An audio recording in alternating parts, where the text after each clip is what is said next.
Exercise आपके पास 13.2 है। Question number हम लोग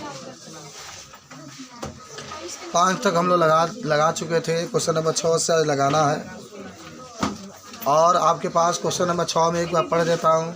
अरे आ गए सलमान, आगे आगे जगह लेकर बैठ जाओ, रोज़ बुलाना पड़ेगा।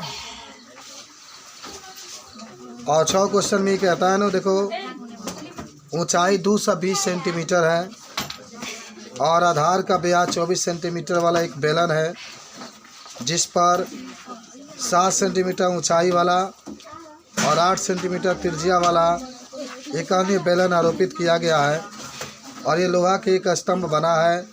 इस स्तंभ का द्रव्यमान ज्ञात कीजिए। जबकि दिया गया है कि जहाँ 1 सेंटीमीटर क्यूब होगा आप उसके जगह पर 8 ग्राम रखेंगे और पाई का मान आपको 3.14 रखना है। बहुत बढ़िया क्वेश्चन है, सब लोग ध्यान से समझो। 2 बेलन है, ठीक है? कितने बेलन है? 2। देखो मैं एक बार समझाता हूँ। पहला जो बेलन है उसका ऊंचाई देखो 220 दिया है और इसका ब्यास दिया है 24, तो त्रिज्या तो 12 हो जाएगा। दूसरा जो बेलन है इसका ऊंचाई दिया है 60 और त्रिज्या दिया है 8 सेंटीमीटर, लोहा का बना हुआ है।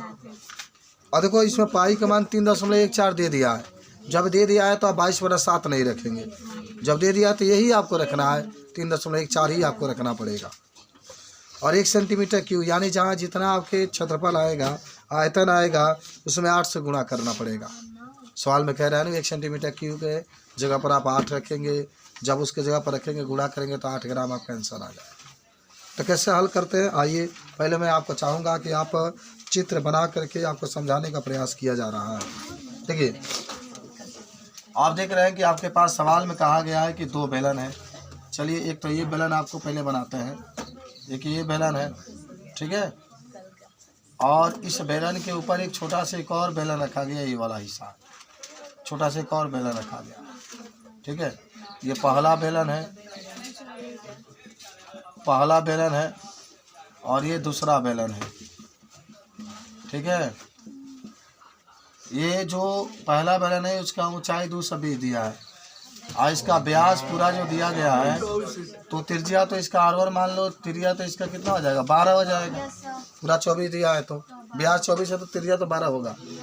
और दूसरा जो बेलन है इसका ऊंचाई देखो बाबू, चलो एक H1 मान लो, एक ऊंचाई 60 है तो इसको H2 मान लो, ठीक है? और इसकी त्रिज्या 8 दे दिया, ब्यास नहीं दिया है, डायरेक्टली त्रिज्या दे दिया।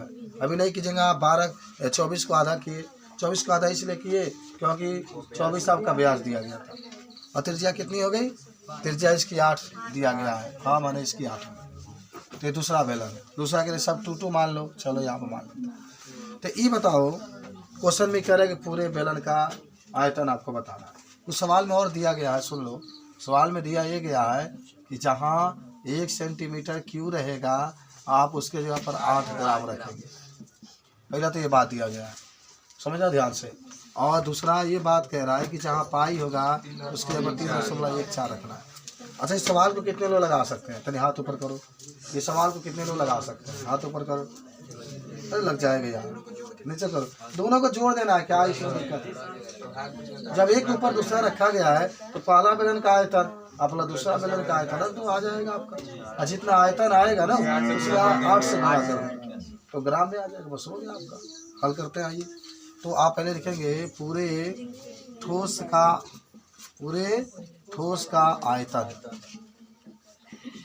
का आयतन बराबर, यहाँ पे लिखना, आप यहाँ नीचे से लिखते हैं बराबर पहले बेलन का आयतन प्लस दूसरे बेलन का आयतन, ठीक है? तुम लोग लिखो अपना, देखो काम निकालो।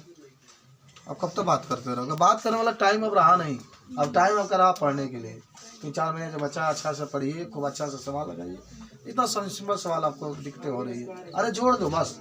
एक ट्रिक है कि एक ऊपर दूसरा रखा गया उसके बाद जोड़ देना, आपको आ जाएगा, क्या दिक्कत है इसमें, ठीक है? चलिए, तो पहले बेलन का आयतन होगा पाई R1 का स्क्वायर H1, 1 माने है ना, और दूसरा हो जाएगा पाई R2 का स्क्वायर H2।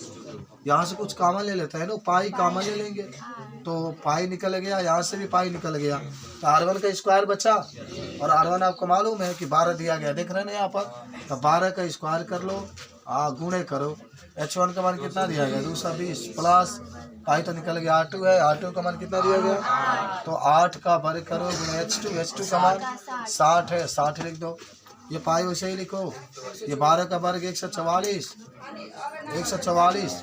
और गुणे 220 प्लस 64 और गुणे कितना आ गया 60। चलो एक काम करो, ये पाई का मान भर दो 3.4, इसको जोड़े कितना आएगा गुणा करके, पहले काम करो 0 लिखो, अब 22 चौको देखो 22 चौका 88 होता है, 22 चौका 88 के 8 हाथ में 8 आ जाएगा, फिर 22 चौका 88 में 8 जोड़ोगे 96, 96 के 6 हाथ में 9 आ जाएगा, 22 का 22 9 31 आ जाएगा, तो 31 6 8 0 आ जाएगा, प्लस ये 0 लिख लो, 6 जगह 24 के 4 लिखो, 6 जगह 36 और ये 38 हो जाएगा, ठीक है 38 होगा।